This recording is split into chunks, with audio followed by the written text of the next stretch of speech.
Good morning students. तो हमारा एक प्रैक्टिकल होने वाला है जो कि क्या है, ऑप्टिकल बेंच पर हम कॉन्वेक्स लेंस और कॉन्वेक्स मिरर के लिए फोकल लेंथ निकालेंगे। तो सबसे पहले मिरर की बात नहीं करते, अपन कॉन्वेक्स लेंस की बात करते हैं। कॉन्वेक्स लेंस यूज में ले रहे हैं, कॉन्केव नहीं ले रहे हैं। इसके पीछे का कारण ये है क्योंकि कॉन्केव लेंस से जितनी भी इमेज फॉर्मेशन होती है सारी की सारी इमेजनरी बनती थी। इसलिए इमेजनरी फॉर्मेशन के लिए हम इस प्रैक्टिकल या इस ऑप्टिकल बेंच पर जो भी एक्सपेरिमेंट है एग्जीक्यूट नहीं कर सकते। इसलिए कॉन्वेक्स मिरर के लिए फोकल लेंथ निकालने के लिए ऑप्टिकल बेंच का यूज में ले रहे हैं। आप देख सकते हो ये हमारे पास ऑप्टिकल बेंच है। ऑप्टिकल बेंच में ये वाला जो पोर्शन है इस पर हमारे पास लेंस माउंट रहेगा। ये लेंस आप देख सकते हो ये कॉन्वेक्स टाइप का लेंस है। इसी प्रकार ये हमारे लिए किसके लिए बिहेव करेगा बच्चों, दिस इज फॉर ऑब्जेक्ट। और ये हमारे लिए ये निडल जो है हमारे लिए किसके लिए काम करेगी, इमेज के लिए। सो नाउ ऑप्टिकल बेंच पर तुम देख सकते हो कि हमारे पास 100 सेंटीमीटर तक की रेंज के लिए एक स्केल दे रखी है जो कि इस एंड से स्टार्ट होगी और इस एंड पे खत्म होने वाली है। तो उस एंड पर ही हम क्या रखेंगे, ऑब्जेक्ट को रखेंगे, और इस एंड पर हम क्या रखेंगे, इमेज को रखेंगे। उन दोनों के बीच में हम किसको रखेंगे, ऑप्टिकल सेंटर मानेंगे। ऑप्टिकल सेंटर इसका मतलब जो होल्ड करके बैठा हुआ लेंस को, उसको अपन कहाँ रखेंगे बच्चों, सेंटर पर रखेंगे। पर हम क्या करने वाले हैं, इस टॉर्च से एक इमेज फॉर्मेशन करने वाले हैं। आप देख सकते हो कि इमेज फॉर्मेशन करते समय हमारे पास सामने जो थर्मोकोल है उसकी स्क्रीन को दिखाते हैं, और उस स्क्रीन पर जैसे थर्मोकोल को मैं आगे करता हूँ, मतलब यही स्क्रीन है, तो इस स्क्रीन को आगे करते समय सर्कल बड़ा हो रहा है टॉर्च का, पीछे करते हैं तब भी सर्कल बड़ा हो रहा है। तो इसका मतलब बीच में कहीं ना कहीं एक ऐसी पोजीशन होगी जहां पर इसकी इमेज जो मिलेगी बिल्कुल शार्प मिलने वाली है। हाँ है ना बच्चों। तो ये जो शार्प इमेज है, इसी शार्प इमेज को अपन क्या बोल देंगे, ये हमारे कॉन्वेक्स लेंस के लिए फोकस का काम करेगी। इसीलिए हमारे पास फोकल लेंस को, जो रफ फोकल लेंस है उसको मेजरमेंट करने के लिए ऑप्टिकल जो बेंच है उसकी रीडिंग को अपन नोट कर लेंगे।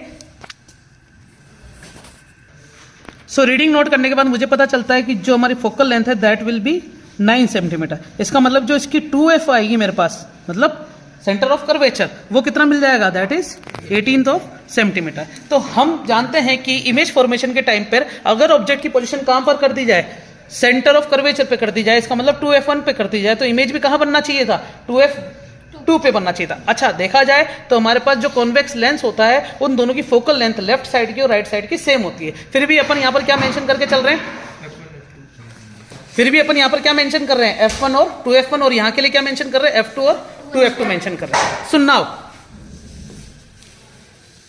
सो नाउ अब देख सकते हैं कि हमारे लिए जो 2f1 है, तो ऑब्जेक्ट को मैं क्या मान लेता हूं यहां पर 18 सेंटीमीटर। सारी की सारी रीडिंग हमारे पास किस में लेनी पड़ेगी बच्चों में, सेंटीमीटर में। तो 18 सेंटीमीटर में मैं इनकी पोजीशन चेंज करने के लिए क्या करूंगा, 18 में से 2 माइनस कर दूंगा। इसका मतलब अब हमारे पास जो ऑब्जेक्ट की जो डिस्टेंस होगी वो 18 में से 2 माइनस, मतलब 16 पे रख देंगे। नेक्स्ट रीडिंग कहां पे रखनी पड़ेगी हमें, 4 centimetre, that will be 16 centimetre. और ये पर कितनी रहेगी बच्चों, 14 सेंटीमीटर। अगर मैंने यहाँ पर माइनस किया तो यहाँ पर पोजीशन चेंज करने के लिए क्या करूंगा, मैं यहाँ पर 2 ऐड कर दूंगा और यहाँ पर भी 2 दूनी 4 ऐड कर दूंगा। तो इसलिए हमारे पास यहाँ के लिए जो ऑब्जेक्ट की जो पोजीशन रहने वाली दैट विल बी, और यहाँ पर 22।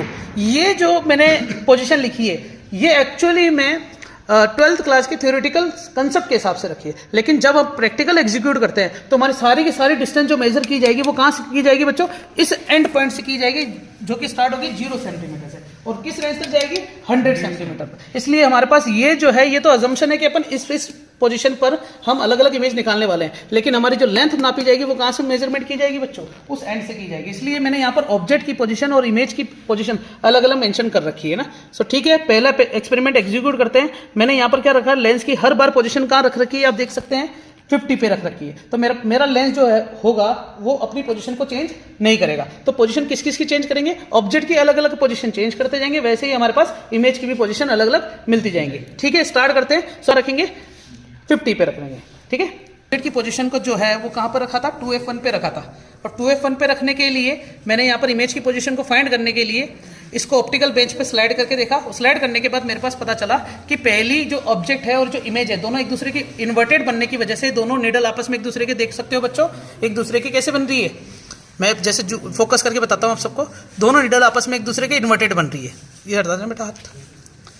अब इन्वर्टेड बनते समय आप देख सकते हो कि इन दोनों की निडल आपस में एक दूसरे को क्या कर रही है, कोइंसाइड कर रही है। अगर मैं किसी भी पोजीशन को चेंज करता हूं, दोनों पोजीशन पर हमेशा इनकी वैल्यू क्या रहने वाली है, सेम रहने वाली है। इसका मतलब इनके बीच में किसी भी प्रकार की कोई एरर नहीं है। अब एरर किस टाइप की आ सकती है मैं तुम्हें समझाता हूं। अगर मैं इसकी पोजीशन थोड़ा सा भी आगे पीछे करता हूं, जैसे मैंने पीछे कर दिया, अब आप देख सकते हो कि इनकी पोजीशन जो है हर पॉइंट पर कोइंसाइड नहीं कर रही है। इसका मतलब इनके बीच की जो पॉइंट टिप जो एरर थी वो आ चुकी है। उसी एरर को अपन किस नाम से जानते हैं?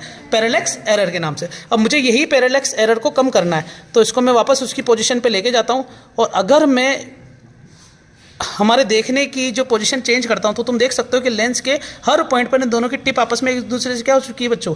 मिक्स हो चुकी है, या टिप दोनों आपस में एक दूसरे से मिल रही है। इसलिए हम कह सकते हैं कि इन दोनों की रीडिंग अब नोट की जा सकती है। तो हमारे पास जो रीडिंग है वो यू की पोजीशन भी फाइंड कर लेंगे और यहाँ से अपन इमेज की पोजीशन भी फाइंड कर लेंगे।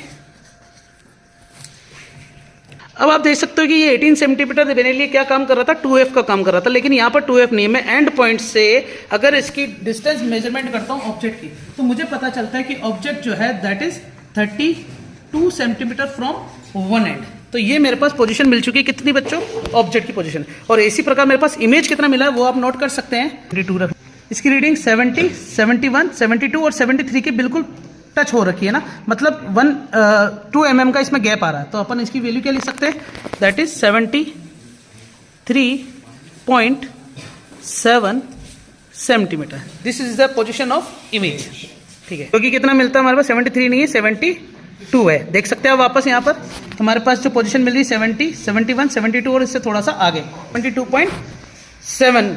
ठीक है, सो नाउ अगली पोजीशन निकालने के लिए हम क्या करेंगे? इस जो ऑब्जेक्ट है उसको कहाँ पर मेंशन कर देंगे? इसको थोड़ा सा पीछे ले जाएंगे, वो भी कितना? 2 सेंटीमीटर पीछे। देख सकते हैं 28 पे आके ही हम इसे रोकना पड़ेगा। कितने पे? 30 पे। तो ये मैंने इसको 30 पे रोक लिया, बस रोक लिया। अब मैंने यहाँ पर क्या कर रखा है कि 32 के बाद 30 पोजीशन पे ले गया, 28 पे ले गया, 34 पे ले गया, 36 पे ले गया। अलग अलग पोजीशन पे वही पैरेलैक्स एरर को कम करता गया और इमेज की मुझे डिफरेंट पोजीशन मिलती गई। पहली पोजीशन के बाद इमेज की ये पोजीशन, ये वाली पोजीशन और ये दोनों पोजीशन, टोटल कितनी रीडिंग हम निकाल चुके हैं? 5 रीडिंग। 5 रीडिंग से ऑब्जेक्ट की पोजीशन और इमेज की पोजीशन जो कि ऑप्टिकल बेंच पे एक एंड पॉइंट से ली थी, लेकिन मुझे फोकल लेंथ निकालने के लिए यू और वी की वैल्यू चाहिए, that is length of image and length of object. तो लेंथ निकालने के लिए मैं क्या करूंगा? इसकी पोजीशन को आपस में माइनस करता जाऊंगा। जैसे कि तुम्हें पता है कि ऑब्जेक्ट की लेंथ मैं पहले ही निकाल चुका था, दैट इज 22, 20, 18, 16 एंड 14। इसी प्रकार इमेज की पोजीशन निकालने के लिए क्या करना पड़ेगा? हमें ये जो पोजीशन थी इसमें से 50-50 माइनस करता जाऊंगा ऑप्टिकल सेंटर को, है ना। तो जब मैं इसमें माइनस करूंगा तो मुझे एक्चुअल में वी की डिस्टेंस मिल जाएगी, क्योंकि तुम्हें पता है कि यहां से यहां तक की डिस्टेंस मैंने कितनी मान ली थी? 50 मान ली थी। और ये इमेज की पोजीशन है। अगर मेरे पास पूरी रीडिंग जो है वो कितनी आ रही है? 70 आ रही है। तो हम कह सकते हैं कि ये वाली डिस्टेंस कितनी रहेगी बच्चों? 20। इसलिए ये मेरे लिए क्या है कहलाएगी? लेंथ ऑफ वी, जो कि हमेशा किस में कंसीडर की जाएगी? पॉजिटिव। ये वाली डिस्टेंस हमेशा किस में ली जाएगी? नेगेटिव। सही है।